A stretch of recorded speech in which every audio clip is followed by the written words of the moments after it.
Doing anything for the holidays? I decided we'll think about that after this. I had to get through yesterday. I woke up this today. Yesterday was the last day. Yeah.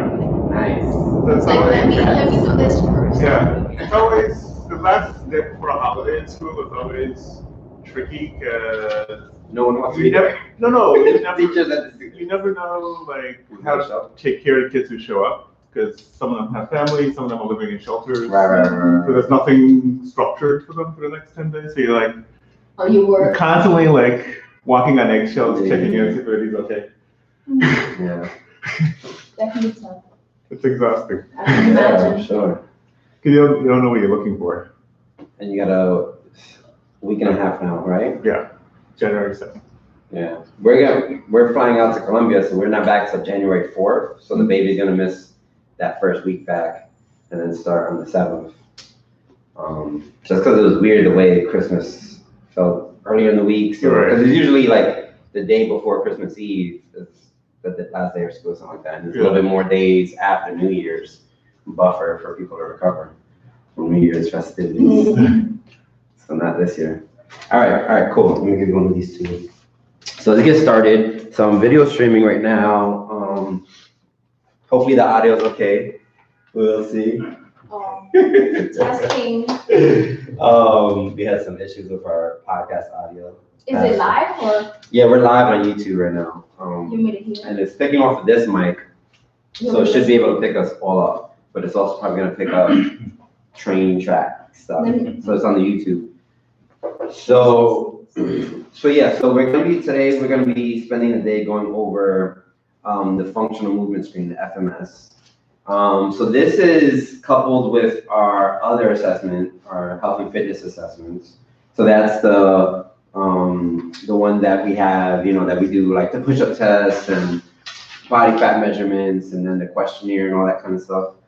The FMS, usually we couple those together. And we'll talk about a little bit about why.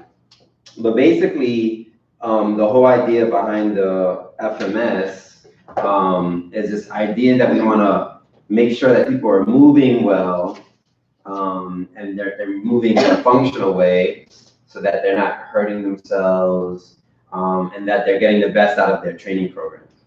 So what happens is a lot of people usually, are not focused on the quality of the movement and then doing a lot of the training on top of bad habits or poor movement patterns and just reinforcing those bad habits or movement patterns. And what you could be saying like, oh, I'm working out 3 times a week. I'm doing good things to my body. You might not necessarily be doing good things to your body. You might be reinforcing bad things. So that's not what anyone wants to do. So that's why we have the FMS screen. So the guy who created the FMS screen was a group of folks, but the main architect is this guy named Gray Cook. So Gray Cook is like I would say like a movement guru, someone that all of us should follow. And not only because he's really knowledgeable about all this stuff and puts out a lot of content, but he's also like a charming dude and very easy to understand, which I think is important sometimes. Sometimes when people like over intellectualize subject matter or like trying to, impress people and stuff like that, sometimes what they're trying to share doesn't get across well, but he comes across really good. He's like some white dude from the South. I'm not even sure exactly where he's from, but in any case, he's a cool dude. So his background was that he was primarily a physical therapist, a practicing physical therapist, and then started working with a lot of athletes, especially young athletes. And so bridging the strength and conditioning world with the physical therapy, kind of recovery, restorative world. And so the group of folks that he was working with in his clinic when they opened up, they all came from different walks of life. So some were physical therapists, some were coaches, some were personal trainers, things like that. And so they were seeing all different types of people for different, things, and realizing that there was a lot of gaps in between each other's practices. So like the stuff that you're doing with your physical therapist didn't translate well over to what you're doing with your personal trainer. Didn't translate well over to your nutritionist, things like that. There was a lot of gaps. And so they were finding it becoming an issue within their practice. Like, how do we streamline this better so that we can work with everyone in a holistic way? And so they started kind of going over, okay, let's create like a baseline assessment that we all can agree upon, that's going to give us all valuable information and that will allow us to help the student, the client, go from point A to point B successfully. So after a couple of years of going about it, they created the FMS screen. And the FMS screen is 7 basic screens. So even though that there's only 7, each of those screens measure a bunch of different things. And we're gonna go over this afternoon what you should be looking for and what it means when you see certain things. But there's 7 screens, and each screen, they're graded on a rating system, which we're gonna go over in a little bit too. And so after you take one through the screen, you can assess objectively where they're at, what's the quality of their movement, where might be some movement deficiencies, all that kind of stuff. So the quote that Gray Cook puts out is, first you have to move well, then move often.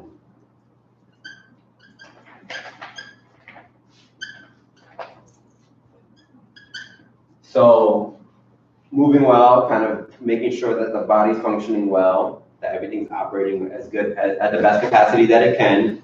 And then not only moving, but moving a lot. So the only way you can encourage that the wellness maintains itself is through constant movement. So the minute you start getting sedentary or doing, sitting a lot, all that kind of stuff, then you kind of break this up, and it's also just as bad. So why would someone not move well? What do you think? Let's get the brains working early on a Saturday morning. Why would why would the body not move well? What are some things that might cause it? Injury. So when you get injured, what happens? So obviously, if you're in the midst of an injury, there's some issues, whatever's related to the injury. But what else? You'll get pain. You avoid it. So You'll restrict range of motion. Mm-hmm. So range of motion will become restricted, either like physically, like on a, just like maybe something happened to the structure and things get affected, that the range of motion is affected, or on the neurological end. So some kind of brain connection, the nervous system communicating with that area of the body, or some trauma related to that injury. So I twist my ankle, so not only do I deal with that injury while I'm in the midst of it, but even when it heals, I'm still kind of dealing with it mentally. So maybe I don't want to bear weight on that area, or I'm scared to do certain activities because I don't want to risk injury. So I create like these kind of mental barriers. So the injuries can happen like that. What else happens post-injury? I get injured, what happens after the recovery process? Depends on what kind of injury, but like if it's something that impacts your mobility, Mm-hmm. ambulating, you might experience some atrophy in your muscles because you're not moving the same way because you've been out of commission for a while, depending on the injury. Yeah, so you're not moving often, or definitely not moving often in a certain movement pattern. That can cause atrophy, so muscles decreasing, or you get stiff in certain areas just because you're not utilizing them, all that kind of stuff. Also, too, you kind of said it. There's also the compensations that happen. So because I'm not trying to use this part of the body because I injured it, I start overusing other parts of the body, relying on them more, so that can create asymmetries. And also, too, long term, it can, I can start favoring one side more than the other, and that creates another injury. So it's like this vicious cycle kind of thing. So how does one properly deal with an injury then? What's the better way to deal with an injury? If someone gets injured. What do you mean to? How can we ensure that the injury is just temporary, and that we limit how much it affects our wellness. What's some good practices? First, give it time to heal. So resting it, so giving it proper time, which can be hard, especially if you're like, you have to work and you have to live life. Sometimes it'd be hard to give it the proper rest that it needs. If you could, physical therapy, if that's what is needed, if that's what the injury calls for. Some kind of therapy to bring it back to, I don't want to say normal, but where closer to where it was before. Mm-hmm. So definitely some physical therapy, and that also too, access to physical therapists can be hard with the medical industry the way it is. But like, seeking professional advice to the degree that you can access it. Yeah, and then utilizing that expertise. What happens, a lot of people get the advice on what to do and just like don't want to do it either because they're like bored with it or whatever. That also too can be a bad programming on the part of the professional. A professional should give something that's engaging and that someone's gonna want to do, not just be like, oh, this is my cookie cutter, formula for everyone that gets injured in their ankle. That's a bad way to be a practitioner. But if you can access a professional, and also too, even if you don't have the medical insurance, there's tons of good resources now online. There's a lot of bad resources, but there's a lot of good resources too.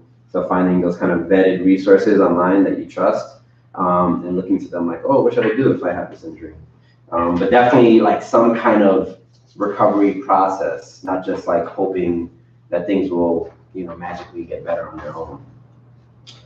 What else should you be thinking about with the injury? Massage?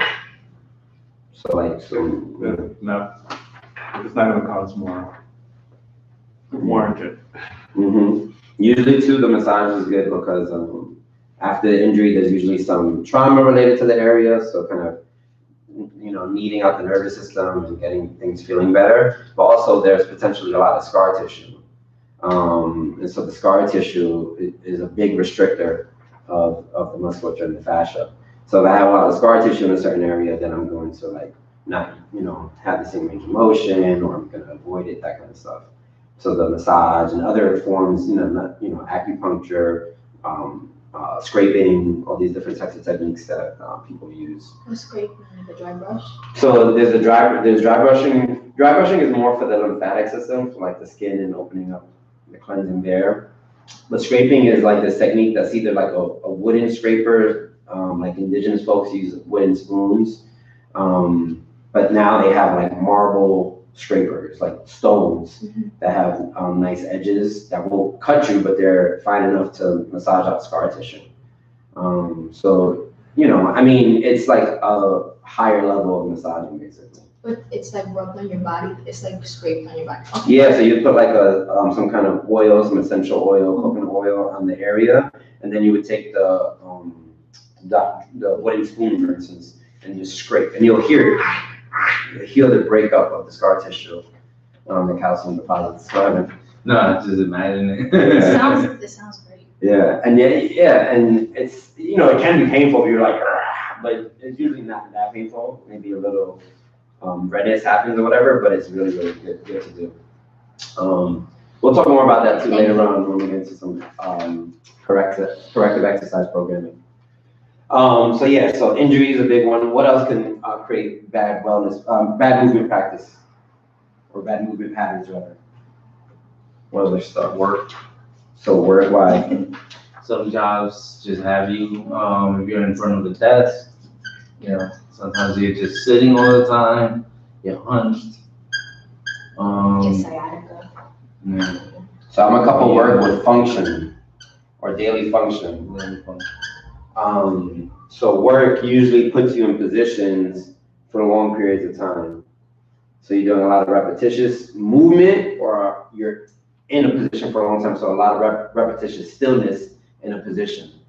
And so what Greg Cook says is function dictates form. Like that? I think so. Yes. Form. So function dictates form. So, whatever position you find yourself in regularly, that's gonna, yeah, already starting. That's gonna have a big influence on your form. So if you sit in a chair a lot, what's that gonna do to the form of your body? Does anybody know? The form to the chair. Yeah.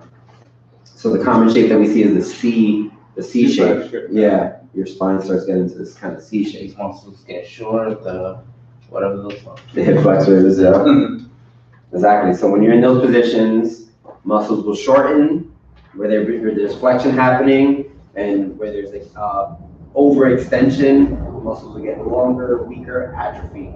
So like the butt, the low back, all those areas. So that's why when you come to the kettlebell class and you do swings, you're like, oh, my back, my butt, because those areas are usually turned off. So yeah, so you start getting into the form, whatever form you're in. So it could be like, some people say, oh, but I walk a lot.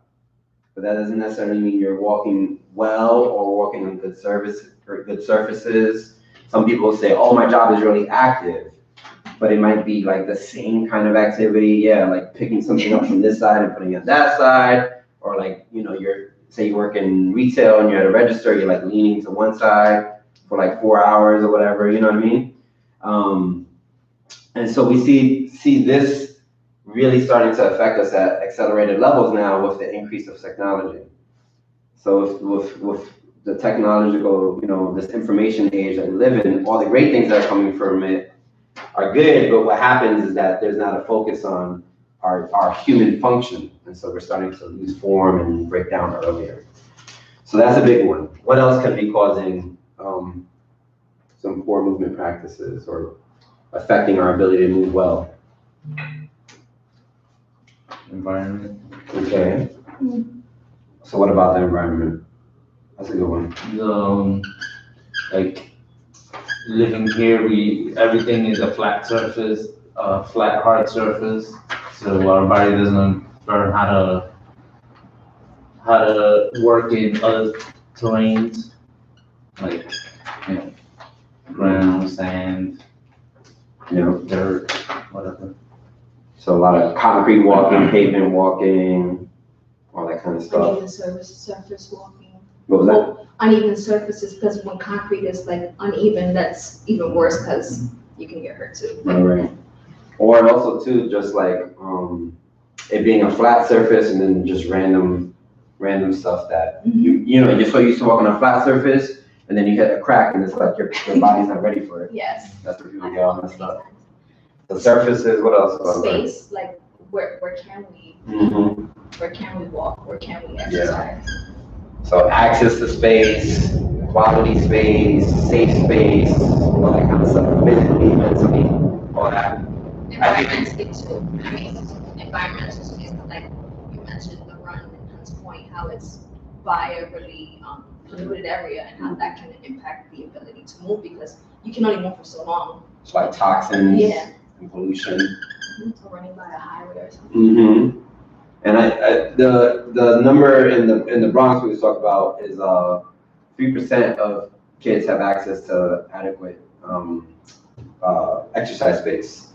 There was a big initiative by public schools to keep like their playgrounds open on the weekends and stuff like that. But even that is not enforced. So like you see schools still locking up their playgrounds. And they also turn them into parking lots. Like the schools around me, I see people parking them. Exactly. So space is a big one. A lot of toxins, environmental toxins. What else about your environment can affect your ability to move well? Anything else? Was that covered? I don't know. I think about like the seasons. It depends on where you're at. Like the weather, and also the time of day. Sometimes if you work like in the day and it gets darker, it may not be as safe to be outside if you wanted to work outside. Yeah. I mean, you can do it inside, but you might be tired from the training. Yeah, for sure. Anything else that you can think of? There's a couple more, but maybe one big one I'm thinking of. Genetics.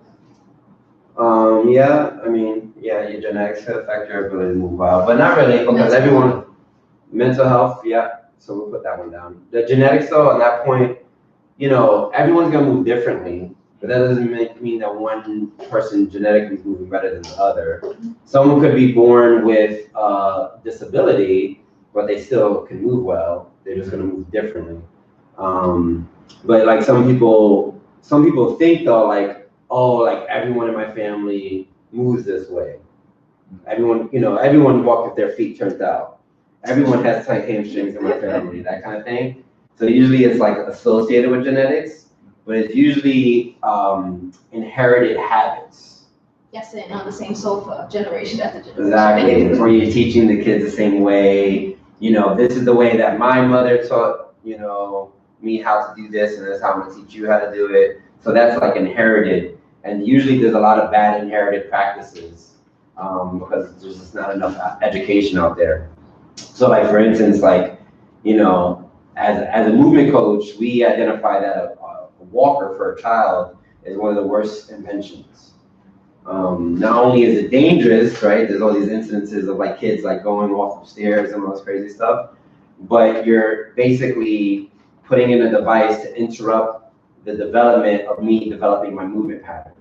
So now I can't develop the stability around my hips that I need, the joint integrity around my knees and ankles, and I'm put in an upright position and forced to walk earlier than I'm ready for. And we're gonna talk about this performance pyramid in a little bit. So like a walker or things related to that, those are kind of things that could affect, all of our generations. All my kids went in walkers and stuff like that. So not so much genetics, but definitely inherited habits. We'll put that down, right? So inherited habits. 23andMe and genetics are just like, I think my DNA is 23andMe that gives you a lot of information. Yeah. And there's a marker for, it says people with this marker are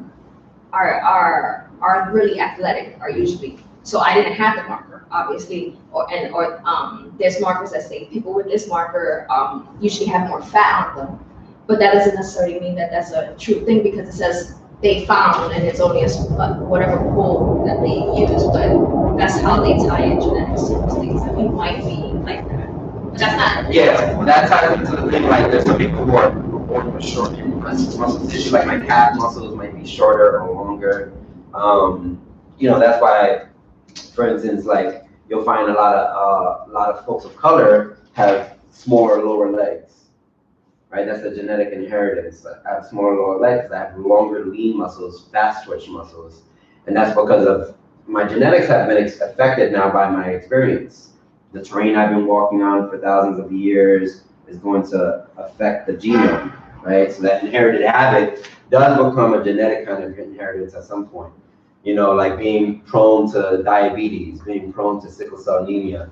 That's true of inherited experience kind of thing over decades and then centuries. But that again, that's just like everyone moves different. That doesn't necessarily mean they're moving bad or they're not moving well, So we don't want, we'll talk too about like what is well, like what is good movement quality when we get into some of the screens. But what was the other one that you said? Mental health. Mental health, very right. So how can the mental health affect your ability to move? You don't want to move. Okay, so just like, just not wanting to engage with society or move or go outside. You might be physically tired or mentally tired. There's also the other thing, like some mental illnesses make you do, like you feel like you have like twitches or just things that make it so that you can't do movement well. Right, so in addition to just like energy drainage and hormone imbalance for mental health, there could be some physical manifestations, yeah. So like something happening with my nervous system, or even stiffness around my joints, inflammation around my joints, inflammation in my brain that could be causing some stuff in my nervous system. So you might have someone who is going through a really tough period right now, and you'll see their performance decline. Maybe they can't jump as high, or they can't run as fast, or they're a little tighter and stiffer. And of course, exercise helps, this, and it makes things better, but you have to be mindful and consider these things because you could be pushing someone too hard or not respecting their boundaries at the time.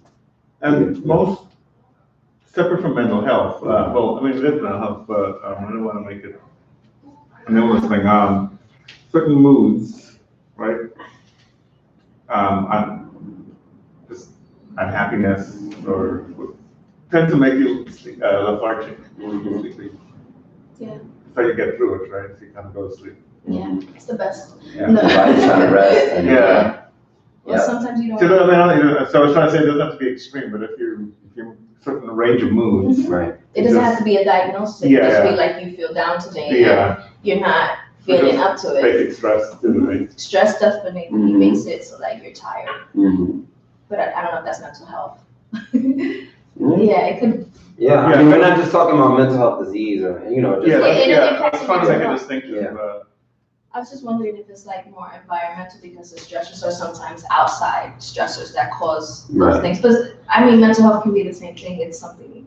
yeah, well, a lot of these are interrelated, Yeah.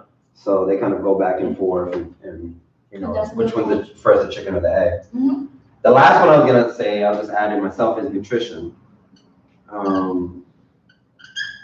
And so nutrition, something that, we think about like, okay, I need energy and I need to eat well and all that kind of stuff. But in terms of like movement quality, sometimes we don't think about nutrition as much as we should. So like someone might not be able to squat well because of like poor movement patterns due to like neuromuscular stuff or whatever. But maybe they're eating bad. Maybe they're not hydrating well. Maybe their joints are stiff. Maybe their joints have inflammation.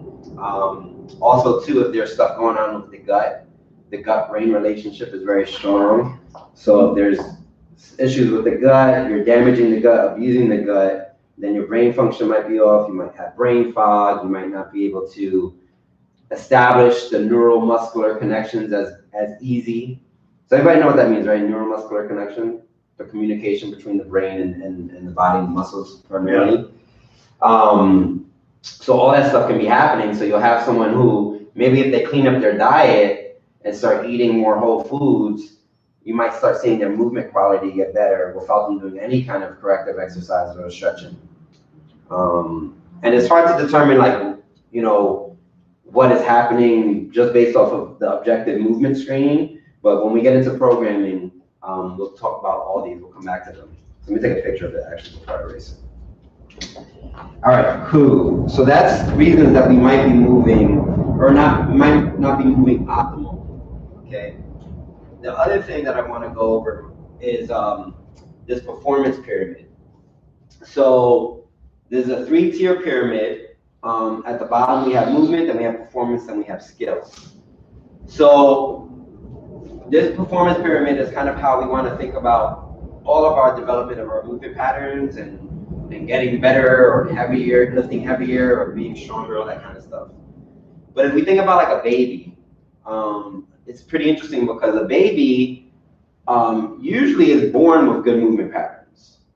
Or if they're not born, they're like striving for good movement patterns on a daily basis, right? So like the minute that baby's born, they start evaluating what's the first movements that babies start doing. If everybody knows. No. So lifting the head or moving around their head, Yeah. being able to stabilize their head, yeah. Grabbing stuff, so pinching, grabbing, that's gonna lead to climbing and stuff like that. So they're exploring that way. And then the next one is rolling. So learning how to roll, learning how to get on their belly, learning how to get on their back, the moving of their limbs kind of thing. Once they're able to roll, then they start progressing to being able to prop themselves up. After they're able to prop themselves up, then they start exploring climbing. And after they get climbing, then they get to standing, walking, and then running, jumping, all that kind of stuff. So they go through that process, and that's why I was saying like the baby walker can be dangerous because it interrupts that process. But in our defense as grown adults, that's the slack. Sorry. In our defense as grown adults, the little babies, that's all that's their only focus is eating, having fun, and just learning to move. Like that's what every ounce of their day is dedicated to. And they have someone potentially, hopefully, a good parent who's helping support that practice and giving them what they need in those foundation years. We don't necessarily have that, right? We have work, we have poor environments, we have all these kind of things that are working against us, and not necessarily someone taking care of us, so that we don't have to worry about those things. We don't have fun. Yeah, we don't have fun, yeah. But also too, just like being an adult, the demands of being an adult, yeah, especially in the capital, right? So, so the babies have that opportunity, so it's really important to study how babies move, because it gives us a lot of insight on like things that we can be doing. But babies are learning first, they're building up this massive base of movement, right? So being able to move, being able to be into different positions, and owning those positions. And then once they transition from movement, they go to performance. So we all go to performance. So performance is like, now I'm able to stand and I'm able to walk, and now I want to be able to jump, and I want to be able to run fast, or I want to be able to stand and balance on one leg. So performing something outside of just the basic movements. And then we get really strong at the performance, and then we start adding skill. So then I become a toddler, and I start adding some skill on that. So not only am I able, yeah, exactly. So, and then I can jump from, you know, a desired place to another desired place, depending on what, you know, games or things I'm engaging with. With adults, skill usually is translated into sport. And that doesn't necessarily mean like an organized sport, but even like lifting weights, the sport of lifting weights and doing all these cool movements, that's the skill. So it's important to always think about this, because usually it's an imbalance. Where do usually people focus, you think? Most people. Most people go to gym. I'm sorry. They jump straight to skill. Maybe. I would say people who are heavy on the skill are going to be athletes, who are just like, all they do is focus on their sport. And so sometimes if gym goers, like CrossFitters, for instance, CrossFitters are usually heavy on the skill and then performance to some degree, because it's almost like a sport, CrossFitting.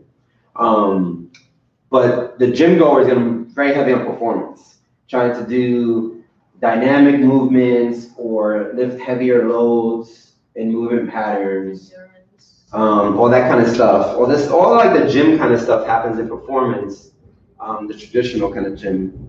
And so they're very heavy on this, and then this is very small. So they have a very like poor foundation. And there's a lot of injuries that happen because of that, but also you just don't perform as well if you don't have a good base. So there's a lot of like wasted time and energy. So in any case, that's what happens to the common gym goer, and then the common athlete is too much skill. You also get hurt, like if you jump into performance, you get hurt and then you have more downtime. Yeah, exactly. Like Iris. Exactly. But a lot of people want to be here. They don't want to focus on just like the movement stuff, because sometimes it can be presented in a boring way. You know, it's like do this, and you know, like if you make it boring, no one's gonna want to hang out there. This is like the sexy area. This is where everyone wants to be. You know, like doing all the cool movements and stuff. It's also like sometimes like the amount of time you have to exercise forces you, at least in my experience, to cut corners, and you cut corners where the stuff that you think isn't going to lead to results, but it actually is. So like stretching, movement, learning how to do the move, both by the wayside, and you just try to like Arnold Schwarzenegger it. Right, exactly. So I have like these goals, and then I have limited amount of time, which is real. And I'm thinking to myself, okay, how can I best optimize this time? And it's like do the performance stuff. And sometimes the movement stuff might not feel like it's working directly towards the goal. So sometimes like, I'm not gonna lose weight like doing this ankle circles, you know what I mean? So that's a big one, I would say, yeah. All right, cool. So basically, Gray Cook and all of them identified that not only were they running into a lot of issues of communication with one another, but they were running into a lot of the similar issues with the different populations they were working with. So I'd just like thought of something totally random. So Go for it. In Canada, in schools, because in most schools, like gym, everything's so academic, right? So like PE doesn't have the same amount of clout. So administratively, people don't really care like what happens in that space as long as there's no fights, right? Yeah. So in Canada, they articulate it as physical literacy, right? So now it's like the way, so like there's all these things you're supposed, I'm just realizing this. What's it, it's like intellectualized, it's like giving it the work. Right, so like all these basic movements, you should be able to, like, so it's like really like kind of like movement based, but it's considered literacy. So like And it should be good as your math and science and reading skills. Yeah, we've used physical literacy or physical competence before. I like literacy better. Yeah, Yeah, it's not Sometimes common like here. you're incompetent if you Yeah. don't know how to do this. But that'd be cool, like to set that up in school systems, where Yeah. it's like just the way you grade math scores. Right. Yeah. And in the healthcare industry, like I work somewhere, they use the term health literacy when educating clients on. Right. They don't use like, oh my God, like it's actually called health literacy. That's the goal, is to provide knowledge to the client so that they can better advocate for themselves and understand their condition. So Yeah. I like physical literacy. Does Mhm. add up. Yeah, we should start using that more. It's not an American term. It is now. At your old job, did you assess people's knowledge on nutrition and stuff? Like, was there an assessment for that? Yeah. What'd you call it? Assessment. It's like a health assessment kind Yeah, of thing. baseline assessment, then 3 months, then 6, and then And part of it was seeing how much they knew about like what they should be see eating. what they know, and then start from there. Yeah, Actually, we'll still go back because sometimes it's always back and forth. Yeah. What's your field? I was a health coach for diabetics, Okay. but mostly diabetics. I also work with people with high blood pressure, Risk of heart disease. kind of heart, stuff. yeah, CHF, that one. CHF. Okay. So yeah, so because we're social beings, and if we live in similar environments and are doing similar work practices, like most working people, there's common things that we're doing, right? There's common trades and areas of work, even though they might, look differently, but there's common things, right? So they started noticing that there was patterns of movements that they were seeing, and so to get away from getting caught up in just one person's stuff, like what are the common things that we are seeing? What are the common, What was the third provider that you mentioned? You mentioned like PT wasn't talking to, like PT was doing something differently. It was personal. Physical therapists, coaches, and then personal trainers. Those were the three that weren't talking to each other? That the communication was bad, yeah, and also MDs. Okay. So talking to, not so much. Yeah, there's an issue of people not talking to each other for sure. Like health practitioners not having good communication because there's a privately driven profit seeking Everything's sector. specialized. Yeah, so the over specialization is the best way to make profits, and the practitioners, we're like frustrated because we're trying to provide better services to these people, but the industry is making more profit on us not having good communication system. So in any case, their goal was to try to start establishing better communication system, but also identifying patterns. So common ones that we see are like tight hips, a lot of people are sitting in this society that we live in. So we see a lot of tightness in the hips. So let's create screens that are also going to help us identify these common issues. So that was kind of how they came to the seven screens. So the first one is the deep squat, and we're going to go all over these. The deep squat, and we're going to talk about what we're seeing in them. Then the second one in the order of the screen is the hurdle step. And you all have access to this manual in your Dropbox, but I'm going to put it here anyways. The third one is our shoulder mobility. Oh no, inline lunge. Then is shoulder mobility.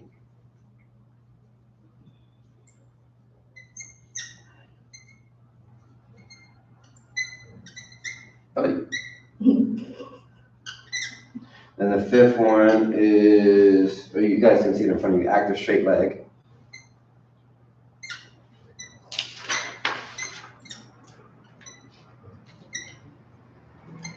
You need a pen? The sixth one is the trunk stability push-up.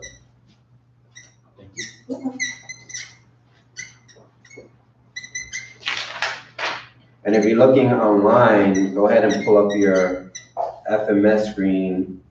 If you're watching this video, pull up your FMS screen manual or worksheet. And then the last one is rotary stability.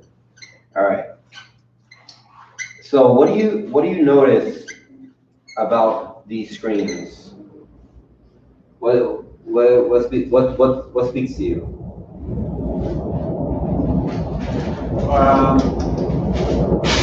Speaks to us how?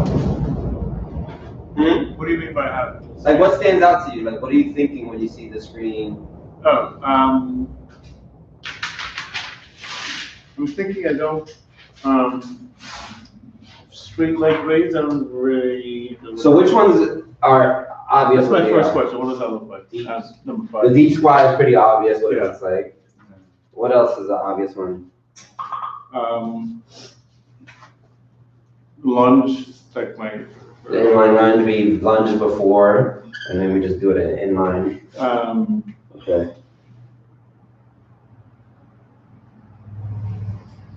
So I guess my questions, Mark, so 5 and 7. 5 and 7, you have no idea what they are, kind of thing. Although I have like multiple There could be a lot of different image things. possibilities, whereas the other ones I kind of feel. Right. So, but with most of them, I would say outside of the deep squat, I feel like all of them were like fairly new to me when I first heard of them. I didn't see these happening in like gym settings. It wasn't something that the PE teacher did to me when I was in high school, whatever. They never took me through these assessments. Also too, I mean, I do the inline lunge as an exercise, kind of. I do a variation of it, but these are not like exercises. It's more so what I'm trying to get at. So they're not like, I'm not gonna do these things as like a regular exercise practice. I'm not gonna work out these 7 exercises. And that's important to understand because what a lot of people think about with screens and assessments is people usually work at trying to be better at the assessment. But that's not the point, right? Like if I get really good at doing these 7 movements, that's not going to be good. In fact, that just makes the screen less valuable. And thus, like, I gotta figure out a whole new screen for Like myself. if you can pass it and you can master it, then it's not, the tool, it doesn't have weight. Right, exactly. Yeah. So like, You I'll can't be, stratify anybody. exactly. Because sometimes I'll go through this with students and then they're like, oh, okay, how do I work on getting better at this? Should I use weights when I do it? I'm like, no. The screens, this is not the exercises you're gonna be doing This is just- post screen. Yeah. So these are gonna give us information. All of them give different types of information. Some of them kind of flow into one another, but different types of information that are gonna help me then create a protocol for you.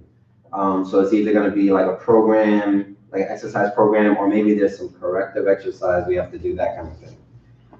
So there's 7. The other thing that I think that should be noticed is that there's only 7. Now, you're gonna work with all different types of people, different types of movement capabilities, come from different places in the world. So 7 is actually a very short list. You think about all the different movements a human can do, why did they just focus on these 7? And it's because it's a focus on, based off the human anatomy, how our body is structured, how our joints move.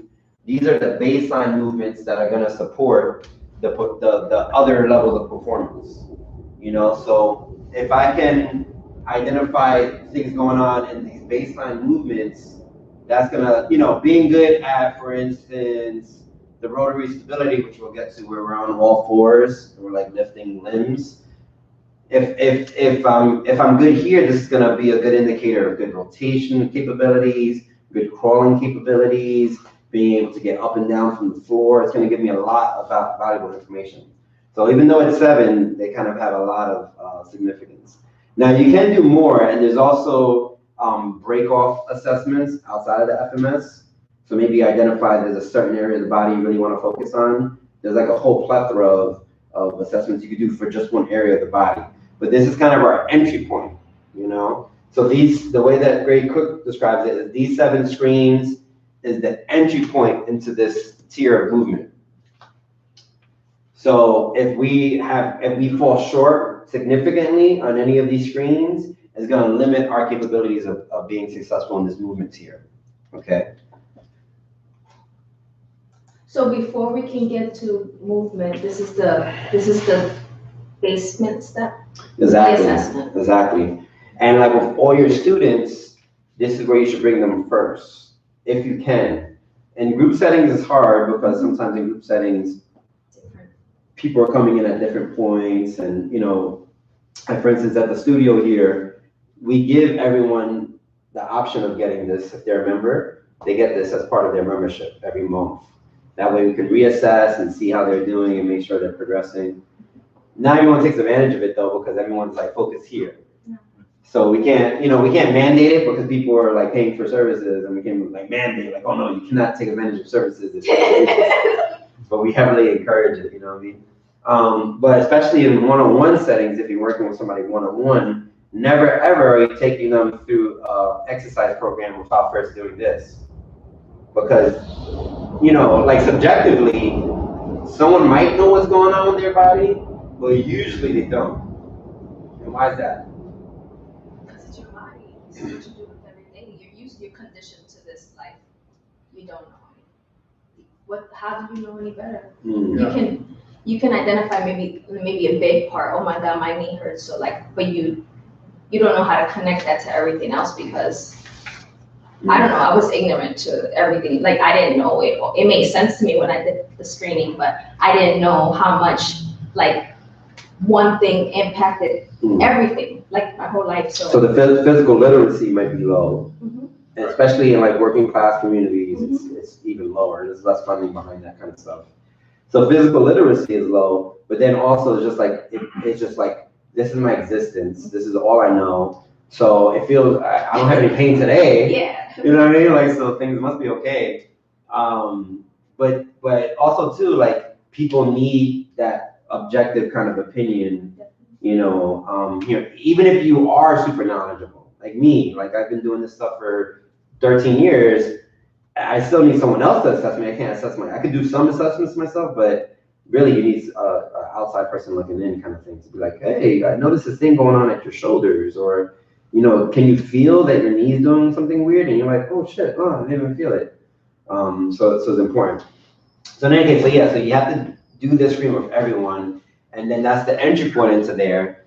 And then there's a constant coming back to this to make sure that there is either increase on the areas where there's deficiencies, or that there's no like decrease because you're overtraining a movement pattern and now you're losing your squat capabilities because you've been overtraining some other movement. That makes sense? So it's always important to come back here. And just like any other assessment, we usually are somewhere in that 4 to 8 week window is usually when we want to reassess, especially if someone's doing personal training or one-on-one coaching, right? This is a good thing to come back to every 4 to 8 weeks or so. All right, cool. So there's something else I want to go over before we start going through the movements. Can I ask a question Yeah, go about ahead. the movements? It's just like thinking about people who can't do this because they're physically unable due to maybe they're living with a disability or Can't do what, sorry. can't do some of the movements. Like I can see someone who So, I mean, maybe can't jump. I don't know. I'm just thinking like a push-up. Yeah, if you have like one arm, or if you have like an arm that doesn't have the same kind of response movement as the other arm. Like, are there assessments that adjust to that, or is this one modified for that? Like, is this is the main one, right? Yeah, so this is gonna be for general able-bodied folks, and then if someone is dealing with some kind of disability or they have a different structure than the average folks, then you have to refine it for them. Okay. So there might be some that you can't do with somebody, but there's always an option for somebody. Okay. So there's like other exercises that you can put in place if someone can't Right. like do a push-up with like, I don't know how you can do a push-up with one hand, I guess, against the wall, but So- like to do what 6 is assessing for, Right. it's a plug-in, like it's a replacement. Right, exactly. So like if someone has one arm, you're saying something. I mean, if someone has one arm, they can still do the trunk stability push-up and it's gonna give us valuable information, but the way that we're assessing it is gonna be modified too. Okay, Because we're gonna be like, okay, I know this person is gonna be, leaning to one side just naturally, that's their movement pattern. so you don't count that as points deducted? Right, exactly. So you're It's an assessing. observation, not a, You're Point you're for- moving the baseline, I guess, you're moving where 0 is at for, that's the modification, you move where you think, where an 8, not, Right, it definitely takes a higher level of expertise. though. definitely. So you can't just be like, you can't just go through this Of 1 day course. course and now be able to work with everybody. Of course. But it's gonna be for the average person, but there is a rating system for control. I was just wondering about accessibility. Yeah, I think it's important, but what you're also gonna find, is that, like with every assessment, you have to determine if this assessment is gonna be a positive thing or a negative thing for that person. So if you're going through this assessment and someone's getting very low rankings on every single thing, there might be, that might mess with them mentally. Like they might get sad about it or deterred or like not want to engage in exercise.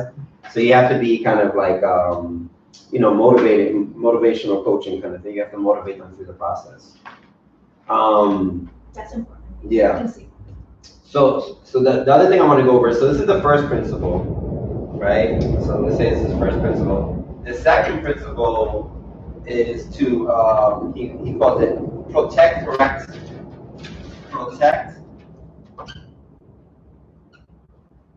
correct, and then develop. There's another thing I want to go over. So we want to make sure the first thing that we're doing always is that we're protecting the structure, protecting the student, right? So never putting them into dangerous places. So the assessment's going to give us some of that information. What are some danger zones that this person can't go right now? If they do this movement pattern, they're going to really hurt themselves. Then the next thing is to see how can we correct movement patterns? What are some corrective exercise we can give to them? What is some nutritional coaching, whatever. And then once that happens, then we can start developing those movement patterns. Okay, now I know that everything's safe. We've done the corrective exercise. Now we can start developing them into, getting to performance and skill and all that kind of stuff. So always keep this in mind, protect, correct, develop. If you're not protecting the structure and you just move straight over to corrective exercise, you're gonna just be doing bad things. I don't know if I missed it, but I was thinking, is this part of every step or is it? So these are the main principles. Yeah. No, but I mean, protect, correct, develop, are those principles, that you should follow in every, step of the therapy? Yeah, Okay. yeah, exactly. And just like kind of reinforcing these two principles the whole way through at every stage. So then the next thing the last thing I want to go over before we start actually going through these is the ranking system, the way that we rank it, or rate it, not ranking, rate it. So there's 4 ratings. There's 4 grades that we give. So we have 0, 1, 2, and 3. Okay. Anybody know what 0 is? They can't do it. No. So 1 is going to be they can't complete the movement, can't do it, or there's like some serious movement deficiencies.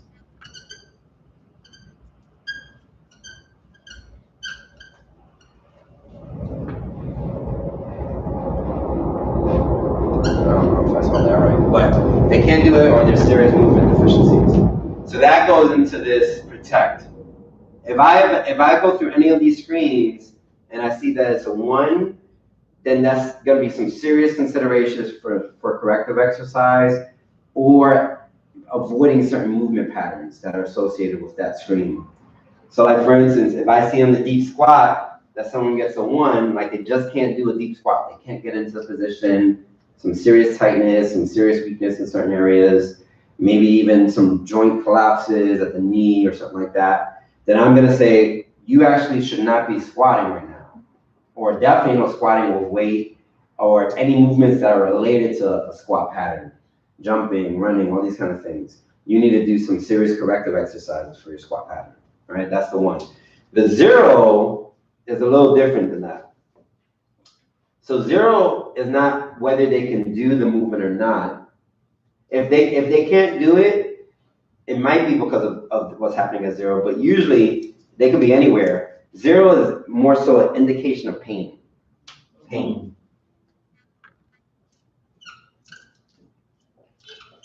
So the reason that's different is because I might have perfect squat mechanics visually, but I'm having a pain in my knee or wherever.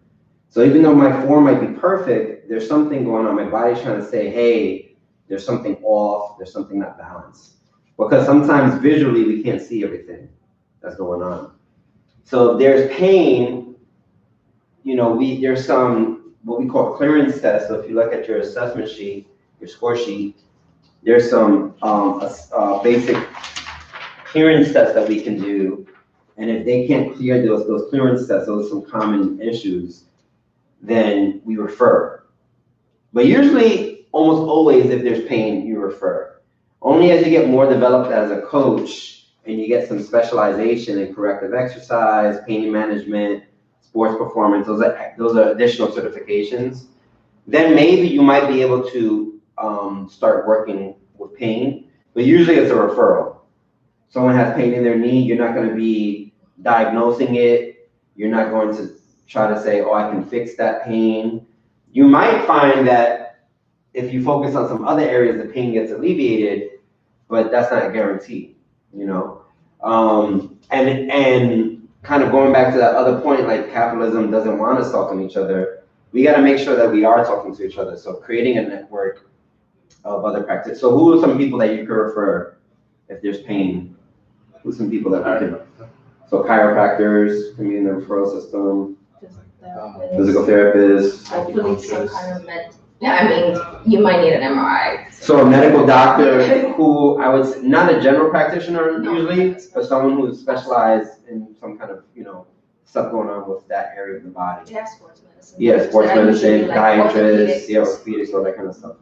Yeah, Yeah, sometimes you need to go there first to get the referral. right. Go to a general practitioner, they'll do an MRI or something, and then they can. Or just refer them. Yeah. Sometimes you Especially can't go for medical- straight to these special. Medical insurance especially. They need those referral notes. Yeah. Not for every insurance company, but most. But most, yeah. Who else? So we have chiropractor. My insurance works that way. Hmm? I've now changed my doctor, but I would go in and I would say, you need to, I need the prescription, you need to send me to physical therapy. And he like, I was like, don't, because he generally thinks I'm a hypochondriac. Oh, Yeah, you're a I good did. doctor. So like my new woman, she's like, knows that I recognize more about my body. You're just more in tune. Yeah, because I would always come back and rub things in his face. It's like, that's not a good rub. Well, Because I that's always know like this muscle here is weak and my IT band is tight over here and this knee can slip out of place. That's why I pretty much always support it when I'm sitting in a long sounding position. So my first doctor, he would say, well, don't sit in that position. And I'm like, oh, I'm a PE teacher, it's gonna come up like often enough. Like, just to add to that, it's like I need physical therapy. I don't need. just to add to that, when you have a primary doctor, it's just like you finding a therapist or you finding if you're lucky to have health insurance, you can absolutely change whatever you want, and it's important that you have a doctor that you can speak with that understands you. Even if they don't have to be, they don't have to always have like the best bedside manner. Right. Sometimes people judge by customer service, but you should be able to be yourself with your doctor, and your doctor should listen. So I'm glad you left that doctor. Yeah. That's what I wanted to say. But they are important. It's an important relationship when it comes to like trying to bridge the gap between the specializations of every part of healthcare or even education, even like physical literacy. There's a separation. So. Because I mean, when I came back when I went to physical therapy, and the therapist said, she asked me to stay later because she's like, we only see trauma. We never get to like teach. She had like new physical therapists just in school doing their training. She's like, we never get to teach prevention, right? We always get trauma. People always come in with things that are out of place and broken and torn, and I come in with this like thing. It's doing this, you know. And she did all these tests, and she was like, she figured out exactly what the problem was, but she wanted the other people to see like what prevention looks like. Yeah. So now you have to go back and rub it in his face. Yeah. That's what I decided. I did not have to do this to you. But yeah, and I think too, on that point with the networking is like understanding our role in the network, because we are the primary preventative care folks as coaches. So even though the physical therapists might want to see more of that, that's not their primary role Right. in the paradigm. Right. And I think physical therapists have a responsibility to make strong relationships with coaches and fitness trainers. Like an MD, like a medical doctor, everyone plays their role. You know what I mean? Their role is diagnose disease issue Right. and do something to heal that. Yeah. You know what I'm saying? So him saying don't move on it, that's his practice. I know. And you can find a better doctor, but Yeah. you know, he's not necessarily in the wrong, but he needs to know. I'm not saying he's a bad guy. I'm just saying that I need someone, when I come in and go, I know this is really vague. Yes. Because I'm not going to, because of me is out of place, right? Because I feel like it's gonna go there soon enough. Like I need for you to be able to say, like I know what normal is and I know when something's changing, as opposed to coming in to go like, oh my God, it's already out of place. Yeah. It's actually the point, because I work in the field I work in, the point of the PCP, but because of capitalism and the way healthcare is structured in the company, the PCP's job is to be the base for all treatment. So they are supposed to refer, like if somebody has an issue, it's not just say not do that. They're supposed to go, okay, even if you notice things, they may not believe you or they don't believe like have to have, they should refer. And when you have a doctor that doesn't do that, that's when you should change. And unfortunately, because of the way doctors have to get paid, like they don't have enough time to do all these things, but it is part of their their standards of care. They're supposed to refer out. Right. And when you have a doctor that says don't do that, that means that they're not doing their whole job. It's not just to like check a box and say, okay, I saw you and I gave you your meds. It's to actually send you to the places where he or she can treat. And the thing is too, as a primary care doctor, you know, what I feel like happens in society is that they're seen as the gold standard, and everyone else is like ancillary and secondary. So like whatever your doctor says is like God said, and then anything else that any other practitioner says is like, oh yeah, but my doctor said this, so I know what I'm doing. I get that all the time as a coach. That oh no, but my doctor said I shouldn't be doing that. Oh, my doctor said I shouldn't be doing that. And I'm looking at them like, your doctor doesn't have any expertise in this area, you know. But that's how we've been kind of trained. So there's some work to be done there. But the good thing about the FMS screen, we forgot to mention this, is that this is a screen. There's an SFMS, which now they kind of all went under the umbrella of FMS. Basically, there's medical doctors, there's physical therapists, there's coaches. We all are getting trained in the system.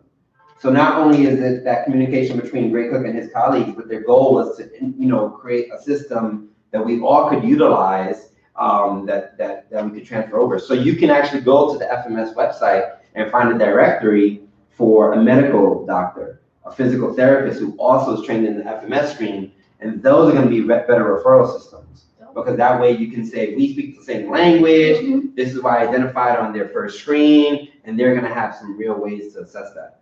But yeah, so assess, if you see there's pain, refer, create a strong referral system. All right, and also too, the referral system, be mindful of like the cultural significance of referrals. You know, so like someone should know like the reality of this person is living, if they're going to be the best person to give them a diagnosis and treatment. For instance, if I go to a real affluent neighborhood and they tell me I need to be eating certain things, or I need to be working out a certain way, that might not really translate well over to the community I live in. I might not have access to those foods or recreation spaces or that gym equipment. So I think cultural significance is really a big key too for referrals. All right, the second one. Can I add to the referral process? Yeah. It ties back to like the PCP and stuff. I guess it's socioeconomic understandings. Just just because we say you need a referral for this, doesn't mean that that's what that person can do, because the doctor they see is a doctor that was assigned because they have, insurance, so they may not have a doctor. So getting a referral for these things may not even be an option. So it's to be mindful of that. We might be, it ties to your fluency, but not like we're going to a fluent neighborhood. Like in the reality, people can't get a referral because the doctors aren't available, or they don't have access to care. Or they don't have access. I'm aware of that, and I only know one place for men right now. So I'm trying to, like, in my mind, my personal life, right, like, know, like, where you can get all that stuff. So like NYU has this Preston Men's Health Center in Midtown. It's like 52nd Street, maybe in Medicine Avenue, I think, where like, it's all specializations in one address. And so if you go see if your primary is there, your records are in the system, and if you need whatever, it doesn't matter what it is, like in your lifetime, right? It's like. Yeah, they have it's all connected. Yeah. I forget the word. If you're in the system, like 10 years from now, if you need a urologist, it's there. If you need cardiology, it's there. It's like, you don't have to like shop around. You don't have to go to like uptown and downtown, find your own people, because they have the network. For my own personal goal, I want to know where places like that exist. So people have less shopping to do. It's also, I would say, good business. Have everything under one roof so that you can maintain that business in your one roof. You know what I mean? So if y'all thinking about developing your business, and refit co-ops and stuff like that, like a refit co-op, if they had, imagine they had everyone from all these different specialties in that one cooperative, or working closely with that cooperative, it's just good business. Yeah, I don't have the same insurance, but I had a doctor I loved him. He was awesome, Dr. Freed Holla, at Montefiore, and the insurance I had with my last job was that if you picked Montefiore, they had you had to go to all Montefiore doctors. So all my referrals were there, and they had access to all my records because they were like in the same building or the same network. So it made things easy for me because I trusted my doctor. My doctor listened to me, and I trusted his referrals, and they all were on. Like, I was happy with the services. So those kind of those are moving. Montefiore worked there too. Okay. Yeah, well, if you pick the right doctor, and I went to the campuses on Bainbridge. Okay. But you also have to be mindful. These things exist, and the healthcare industry is moving towards this to try to get all that money, but also have people get the services they need without waiting for referrals, because that's a problem with healthcare. The barriers to care is finding the doctors or the services that they need without having the patient have to shop. Like we have it here. It should be all together. There's also a lot of urgent care centers like that. Like if you're in the Bronx, you need to go to urgent care center. There's one, I get the name when I Google later when we have a break. You can go there and they have specialties for everything. Not every urgent center or emergency room has if I'm a woman and I have like a gynecological emergency, not every ER is going to have a gynecologist there. They're usually on call, and this is an issue. Urgent care centers are the same. Some don't have x-rays, so if you go and you think you got pneumonia, they got to send you somewhere else, but you still have to pay the copay. So there are some that have all the services, and that specific one actually does, and it was great, and they even do Botox there, which is great, but yeah, you have to also shop around for those. I'm sorry I go to, but this is part of health. Well, the thing is too, I think in addition to that though, you have to make sure that the practitioners are in line with you. So that's, I think, where a lot of people miss it. Like, oh yeah, I'll refer to this specialist, but that specialist might not be in line with you. And a good way to ensure that they're in line with you is you take advantage of their services, right? So you should be going to this physical therapist, or you should be going to this doctor when you're in need. And then also you're giving your expertise to them. So maybe they're your client, or maybe you're training them, and that's how you maintain the relationship. That's important though, because like you might find a podiatrist who this person can access because of their insurance or they're in close proximity. But then they're saying shit that's counter to what you're saying. That's not a good referral. It's like a mill. They're not even seeing. Oh my God. And that's super common, I would say, because again, there is a big lack of respect on the health and fitness industry because it's so anarchical. It's not federally regulated, it's super privatized. So there's no like, there's the level of trainer that you get, like most trainers are not doing what y'all do. Most trainers are just like learning how to count push-ups and stuff, you know what I mean? So like if I'm a physical therapist or MD, I have no trust in the health and fitness industry. That makes sense that they don't. But it's kind of up to us to establish those relationships. Go to the nearest physical therapy. I want to move on from this one though. Let me say one I last want to thing. move on. All right, we've been here for like an hour. One last thing about Yeah, this, because yeah. while you say that they, like, like, there's no trust in wellness, health and wellness, managed care companies are, adding this service to their packages because they, like, employees are now part of, they can sign up for health and wellness, programs, and they also offer it to their members. So it's kind of like marijuana, where it's like it's illegal here, but when we do it and make money, now it's something that can make money for them, and now it's real when they offer it.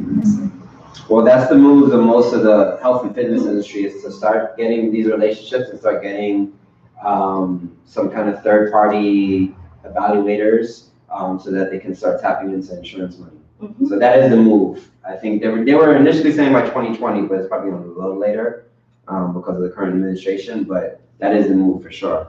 So position yourself well. So yeah, so that's 0 and 1. Now if we go to 2, what do you think 2 is?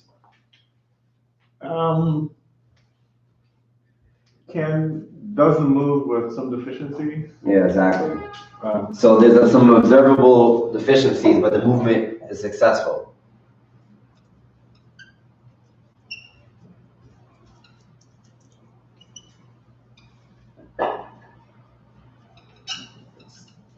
And on 2, is it? Yeah, I guess we could say definitely on the deep squat though. There's such a common deficiency that we actually do a secondary movement to see if they can perform that movement, and then they get automatically a 2. So if they can't do the standard movement that we're calling for the 3, there's 1 or 2 other movements that we do that's an automatic 2. So if they can't do it, and there's some deficiencies. So if someone gets a 2 on the squat, what does that mean for their programming, their exercise programming?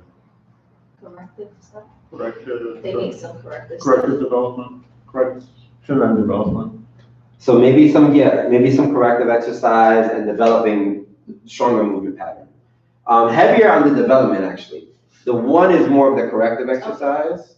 1 is kind of when you're like thinking, all right, I'm gonna do this person a specific protocol of corrective exercise. 2, there's some corrective exercise, but it's really like more mindfulness and reinforcing good movement pattern. Because the way that we want to think about corrective exercises is similar on nutrition, how we want to think about supplements. Okay, so no one should be taking supplements all the time for the rest of their life. That's a horrible existence. Only if you're dealing with a disease, or if you have some serious deficiencies in your diet and there's no way to change it. To get to baseline. Right. But everyone should be using supplementation, vitamins, minerals, to get to a whole food diet. That's the goal. Eat a whole food diet and get all your vitamins and minerals from your food. A lot of people don't do that, and they live their existence on supplements or even other things. So in any case, corrective exercise, similar to supplements, we want to give people just enough corrective exercise to get them back in a place where they're functioning. We can start developing movement patterns, but getting away from them as quick as possible.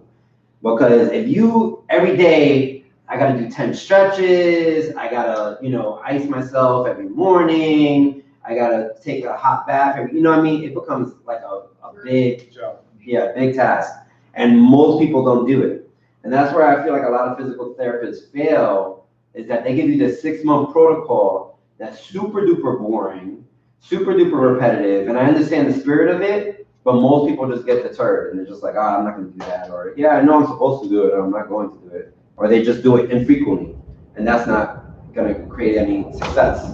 So in any case, we don't want to do that. We don't want to be corrective exercise people, giving people corrective exercise. We want people to perform. We want them to do snatches and swings and jumps. We want to get them to that place. We want to do it in, the right order. So 2 is more so, they can squat, they can even squat with weight, but they have things that they need to be mindful of that are happening in their body. So we want to always remind them, like for instance, say on my squat pattern, I see that my hips are tight, like Camilo was saying. So the hips are tight, so that means I can't get as deep a squat as I want, or when I'm in the bottom position, I can't maintain the structure, right? So if you're using weight, I'm not gonna give you any kind of movements that are going to reinforce that tightness. I'm gonna give you movements that are gonna help with that issue. So like for a squat, we have the example of like a goblet squat and then a back squat. So to be able to do a back squat with a barbell on my back, I have to have a 3. If I don't have a 3 on my deep squat, I should never be placing a load on my spine. That's really aggressive and dynamic movement. If I have a 1 or a 2 on my squat, maybe I can do the load on the front because that's going to position me better. It's going to create this counterbalance. It's going to let me get into a safer position, and there's no danger of load on my spine. Yeah? So what's the cosmetic gain or advantage of back doing it on the back? So so the argument for the back squat is that you can lift heavier loads than in a front position, because in a front rack position, usually, well, first of all, people don't have the thoracic strength and mobility to hold the bar correctly. Okay. In a front squat, you have to get the bar behind your deltoid, and you have to be holding with your hand.